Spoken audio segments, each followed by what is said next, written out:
Hi எல்லோருக்கும் வணக்கம். Welcome back to our channel.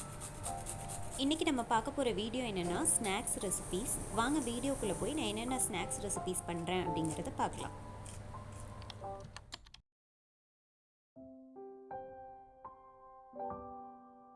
First பண்ண போகிற ஸ்நாக்ஸ் வந்து பன்னீர் டிக்கா. இதுக்காக ஆனியன்ஸை க்யூப்ஸ் மாதிரி கட் பண்ணிக்கோங்க. நீங்கள் பன்னீர் எந்த சைஸில் எடுக்கிறீங்களோ அதே சைஸில் ஆனியனையும் க்ரீன் கேப்சிகமையும் கட் பண்ணிக்கோங்க. இந்த க்ரீன் கேப்சிகமுக்கு பதிலாக நீங்கள் வேறு என்ன கலர் கேப்சிகம் வேணாலும் யூஸ் பண்ணிக்கலாம்.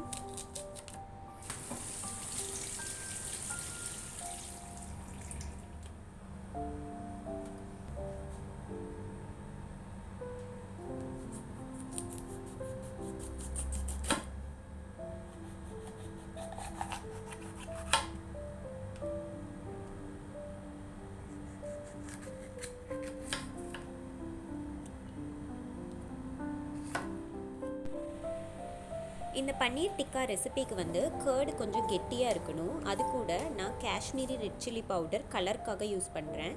அதுக்கப்புறம் மிளகாய் தூள், மஞ்சள் தூள், லெமன் ஜூஸ் ஒரு ஸ்பூன் ஊற்றிட்டு கொஞ்சம் கரம் மசாலா, சீரகத்தூள் போட்டுட்டு இஞ்சி பூண்டு பேஸ்ட்டும் போட்டு பெப்பர் உங்களோட டேஸ்ட்டுக்கு தகுந்த மாதிரி போட்டு சால்ட் போட்டு நல்லா இதை க்ரீமியாக மிக்ஸ் பண்ணிக்கோங்க.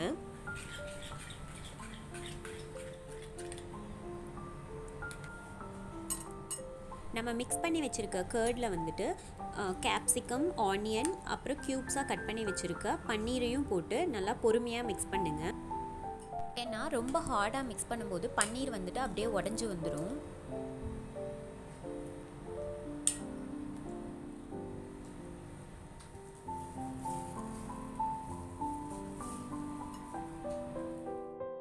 மிக்ஸ் பண்ணிவிட்டு இதை வந்துட்டு நீங்கள் 30 மினிட்ஸ் மேரினேட் பண்ணணும். அப்படி இல்லைன்னா நீங்கள் ஓவர் நைட் கூட மேரினேட் பண்ணிக்கலாம். நீங்கள் ஓவர் நைட் மேரினேட் பண்ணுற மாதிரி இருந்தால் ஃப்ரிட்ஜில் எடுத்து வச்சுருங்க. அதுக்கப்புறமா ஒரு டூத்பிக் எடுத்துகிட்டு அதில் ஃபர்ஸ்ட் ஒரு குடை மிளகாய், பன்னீர், ஆனியன் அது மாதிரி இன்சர்ட் பண்ணிக்கோங்க. டூத்பிக் இல்லைன்னா நீங்கள் டைரெக்டாக தவாவில் கூட போட்டு அப்படியே ஃப்ரை பண்ணி எடுத்துக்கலாம்.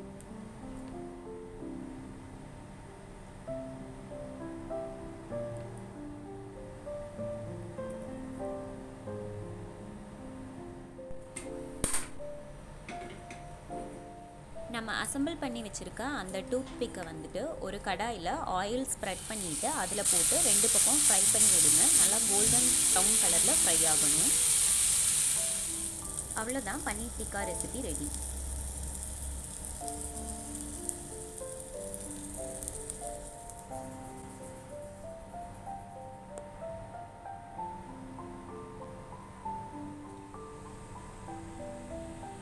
செகண்டாக நம்ம பார்க்க போகிற ரெசிபி சீஸி மஷ்ரூம் பைட்ஸ்.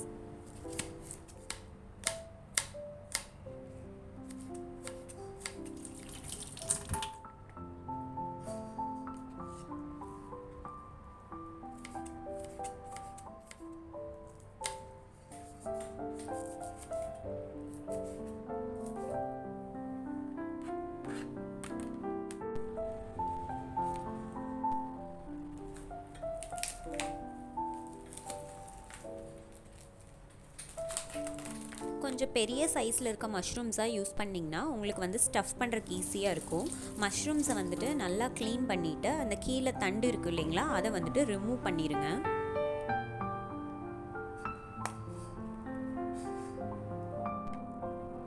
அந்த தண்டை ரிமூவ் பண்ணும்போது நம்மளுக்கு உள்ள ஒரு ஹோல் கிடைக்குங்க. அதில் தான் நம்ம ஸ்டஃப் பண்ண போகிறோம். அந்த ஸ்டெம்ஸை வந்துட்டு நல்லா ஃபைனாக சாப் பண்ணி வச்சுக்கோங்க. அதுக்கப்புறமா அந்த மஷ்ரூம்குள்ளே பிளாக்காக இருக்கிறத வந்துட்டு ரிமூவ் பண்ணிடுங்க.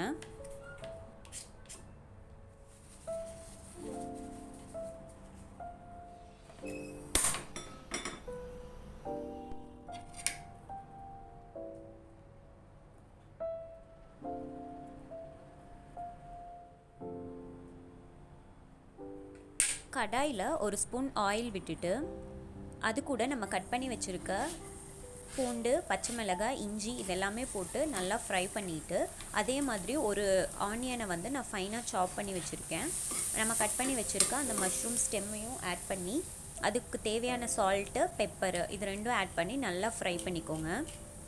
கோல்டன் ப்ரௌன் ஆகணும்னு அவசியம் இல்லை, உங்களுக்கு தேவையான அளவுக்கு ஃப்ரை பண்ணிக்கோங்க. இது கூட லைட்டாக சாட் மசாலா வேணும்னா ஆட் பண்ணிக்கலாம். இதில் வந்துட்டு நான் கிரேட்டட் மொசரல்லா சீஸ் ஆட் பண்ணுறேன். இது வந்து ஒரு பைண்டிங்காக இருக்கும். மஷ்ரூம்குள்ளே நம்ம ஸ்டஃப் பண்ணும்போது அந்த ஸ்டஃபிங் வந்துட்டு பிரிஞ்சு வராமல் இருக்கும். அதுக்காக தான் நம்ம சீஸ் ஆட் பண்ணுறது.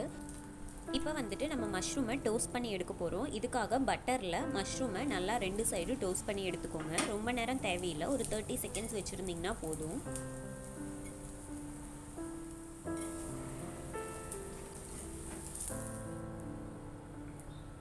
நம்ம டோஸ்ட் பண்ணி வச்சுருக்க மஷ்ரூமில் ஃபர்ஸ்ட் ரெடி பண்ணியிருந்தோம் இல்லைங்களா, அந்த ஸ்டஃபிங், அதை வந்துட்டு ஃபில் பண்ணிக்கோங்க.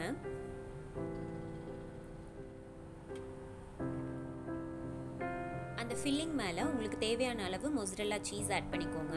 கிரேட்டட் சீஸாக இருந்ததுன்னா உங்களுக்கு மெல்ட் ஆகிறதுக்கு ஈஸியாக இருக்கும். அந்த ஸ்டஃபிங் வச்சுருக்க மஷ்ரூமை ஒரு பேனில் போட்டுட்டு க்ளோஸ் பண்ணி 2 மினிட்ஸ் குக் பண்ணி எடுத்துருங்க. 2 மினிட்ஸ்க்கு மேலே நீங்கள் குக் பண்ண வேண்டாம், அது வந்து ஒரு மாதிரி சாகியாக ஆயிடும். அவ்வளோதான், 2 மினிட்ஸில் நம்ம ஓப்பன் பண்ணோன்னா சீஸும் நல்லா மெல்ட் ஆகிருக்கும். நம்மளோட சீஸி மஷ்ரூம் பைட்ஸ் ரெடி.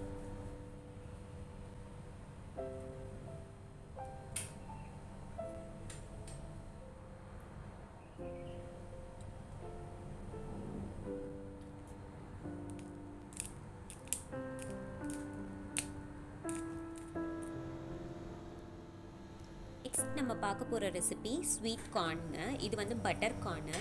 இது ரொம்ப ஈஸியான ரெசிபி. இதுக்கு வந்து ஒரு பாத்திரத்தில் தண்ணி எடுத்துக்கோங்க, அதில் உப்பு ஆட் பண்ணிவிட்டு, நான் வந்து இங்கே கேண்ட் ஸ்வீட் கார்ன் யூஸ் பண்ணுறேன். நீங்கள் நார்மல் கார்னாக இருந்துச்சுன்னா வேக வச்சு அதை உதுத்து எடுத்துக்கோங்க.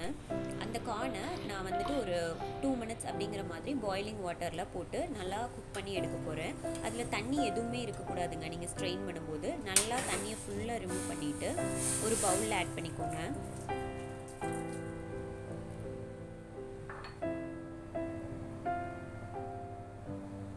இதில் வந்துட்டு 2 டீஸ்பூன் பட்டரு. இது வந்து ரூம் டெம்பரேச்சர் பட்டராக இருந்துச்சுன்னா உங்களுக்கு மிக்ஸ் பண்ணுறதுக்கு ஈஸியாக இருக்கும். நீங்கள் பட்டர் போட்ட உடனே நல்லா மிக்ஸ் பண்ணிவிட்டு கொஞ்சமாக சால்ட்டு, அதுக்கப்புறமா பெப்பரு, இது 2 போட்டு நல்லா பீட் பண்ணிக்கோங்க. ரொம்ப நேரம் பீட் பண்ணிங்கன்னா உங்களுக்கு வந்து அது க்ரீம் மாதிரி ஆகிடும். ஸோ நல்லா அது மெல்ட் ஆகிற வரைக்கும் மட்டும் பீட் பண்ணிங்கன்னா classic sweet corn ready. Next பார்க்க போகிற ரெசிபி பீச் சைட் கடலை. இதுக்கு வந்துட்டு நம்ம நிலக்கடலையை 1 கப் வந்துட்டு 7 to 8 hours ஊற வச்சுருங்க. இல்லைன்னா நீங்கள் ஓவர் நைட் கூட ஊற வைக்கலாம்.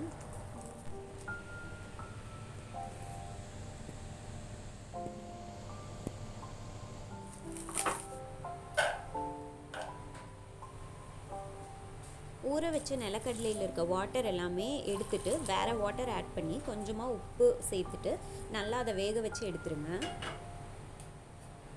அந்த வேக வச்சு எடுத்த கடலையை தண்ணியெல்லாம் ரிமூவ் பண்ணிவிட்டு அதை வந்து ஒரு பவுலில் போட்டுட்டு நான் இதில் ஒரு பச்சை மிளகாய் ஆட் பண்ணியிருக்கேன்.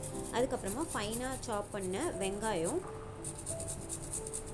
கேரட்டை வந்து கிரேட் பண்ணி ஆட் பண்ணுறேன். இது கூட கொத்தமல்லி, இதெல்லாம் ஆட் பண்ணிவிட்டு நல்லா மிக்ஸ் பண்ணிக்கோங்க. இதுக்கப்புறம் நம்ம மசாலா ஐட்டம்ஸ் வந்து ஆட் பண்ண போகிறோம். சால்ட் வந்துட்டு நம்ம ஆல்ரெடி ஆட் பண்ணியிருக்கோம். ஸோ உங்களுக்கு எவ்வளோ தேவையோ அது மட்டும் ஆட் பண்ணிக்கோங்க. அதுக்கப்புறமா red chilli powder, garam masala, chat masala வந்துட்டு கொஞ்சமாக ஆட் பண்ணிக்கோங்க. அப்புறம் லெமன் ஜூஸு, இதெல்லாம் ஆட் பண்ணி நல்லா மிக்ஸ் பண்ணிங்கன்னா நம்மளோட பீச் சைட் கடலை ரெடி. நெக்ஸ்ட் பார்க்க போகிற ரெசிபி வந்து பீட்ஸா. இது வந்து நான் இன்ஸ்டன்ட் பேஸ் யூஸ் பண்ணி பண்ணுறேன். அப்படி இல்லைன்னா நீங்கள் சப்பாத்தியில் கூட இது ட்ரை பண்ணலாம். இந்த இன்ஸ்டன்ட் பேஸில் நான் டொமேட்டோ கெச்சப் ஆட் பண்ணிக்கிறேன். இது வந்து உங்களுக்கு எவ்வளோ தேவையோ அதுக்கு தகுந்த மாதிரி ஆட் பண்ணிவிட்டு நல்லா அதை ஃபுல்லாக ஸ்ப்ரெட் பண்ணிக்கோங்க. ஸ்ப்ரெட் பண்ணதுக்கப்புறமா கிரேட் பண்ணி வச்சுருக்க மொசரல்லா சீஸை வந்துட்டு ஒரு லேயர் லைட்டாக மட்டும் ஆட் பண்ணுறேன். அதுக்கப்புறமா க்ரீன் கேப்சிகம், ஆனியன், நான் வந்துட்டு இங்கே ஸ்வீட் கார்ன், இந்த 3 மட்டும் ஆட் பண்ண போகிறேன். இதெல்லாம் ஆட் பண்ணிவிட்டு அகைன் மேலேயும் ஒரு லேயர் வந்துட்டு மொசரல்லா சீஸ் ஆட் பண்ணலாம்.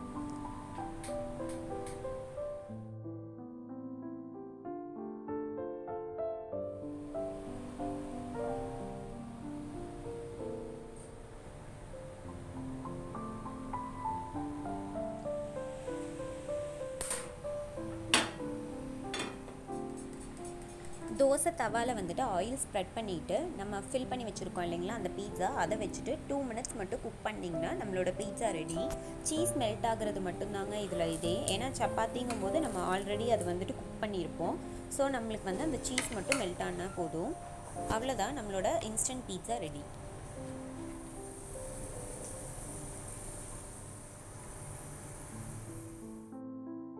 நம்ம லாஸ்ட்டாக பார்க்க போகிற ரெசிபி வந்து பட்டாணி மசாலா. இதுக்காக 2 கப் பட்டாணியை நான் நைட் ஃபுல்லாக தண்ணியில் ஊற வச்சுருக்கேன். இதில் வந்துட்டு உப்பு ஆட் பண்ணி இதை வந்து 5 to 6 விசில்ஸ் வர மாதிரி குக் பண்ணி எடுத்துக்கோங்க. அது குக் ஆகிற டைமில் வந்துட்டு ஒரு மிக்ஸி ஜாரில் 2 ஆனியன் 2 டொமேட்டோ போட்டு நல்லா அதை ஃபைன் பேஸ்ட்டாக அரைச்சிட்டு வந்துடுங்க. உங்கள்கிட்ட இஞ்சி பூண்டு பேஸ்ட் இல்லைன்னா இது கூடயே இஞ்சி பூண்டு ஆட் பண்ணிக்கலாம். உங்களுக்கு வந்து பட்டாணி அதுக்குள்ளே வெந்து வந்துடும். இந்தளவுக்கு இருந்ததுன்னா போதும். ஒரு கடாயில் 2 டீஸ்பூன் ஆயில் ஆட் பண்ணிக்கோங்க. அதில் 1 டீஸ்பூன் இஞ்சி பூண்டு பேஸ்ட் ஆட் பண்ணிவிட்டு நல்லா அதை சாட்டே பண்ணிவிட்டு நம்ம அரைச்சி வச்சுருக்கோம் இல்லைங்களா அந்த ஆனியன் டொமேட்டோ பேஸ்ட் அதை ஆட் பண்ணி பச்சை வாசனை போகிற வரைக்கும் நல்லா குக் பண்ணிக்கோங்க. அது கூட மஞ்சள் தூள், மிளகாய் தூள், கரம் மசாலா இது எல்லாமே ஆட் பண்ணி நல்லா குக் பண்ணிக்கோங்க. நான் கலருக்காக வந்து Kashmiri red chilli powder add பண்ணியிருக்கேன். நீங்கள் நார்மல் ரெட் சில்லி பவுடர் கூட ஆட் பண்ணிக்கலாம். இது கூட தேவையான அளவு உப்பு ஆட் பண்ணிக்கோங்க. இதோட பச்சை வாசனை நல்லா போன உடனே நம்ம குக் பண்ணி வச்சுருக்கோம் இல்லைங்களா அந்த பட்டாணி அதை வந்துட்டு அந்த தண்ணியோடையே ஆட் பண்ணிவிட்டு இதை வந்துட்டு ஒரு 5 to 6 மினிட்ஸ் வந்து நல்லா குக் பண்ணி எடுத்துக்கோங்க. அந்த தண்ணி வந்துட்டு நல்லா ட்ரெயின் ஆகிற அளவு குக் பண்ணிக்கோங்க. அவ்வளோதான், குக் பண்ணி எடுத்திங்கன்னா நம்மளோட பட்டாணி மசாலா ரெடி.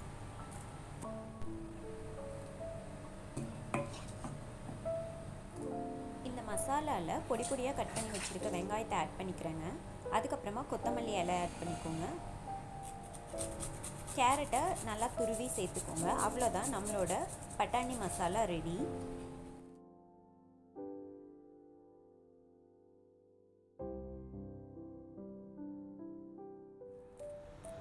இன்றைக்கி நான் ஷேர் பண்ண ரெசிபீஸ் எல்லாம் உங்களுக்கு யூஸ்ஃபுல்லாக இருந்திருக்குன்னு நினைக்கிறேன். அப்படி யூஸ்ஃபுல்லாக இருந்துச்சுன்னா அந்த ரெசிபீஸ் எல்லாம் ட்ரை பண்ணி பார்த்துட்டு உங்களோட ஃபீட்பேக்ஸை என் கூட ஷேர் பண்ணுங்கள்.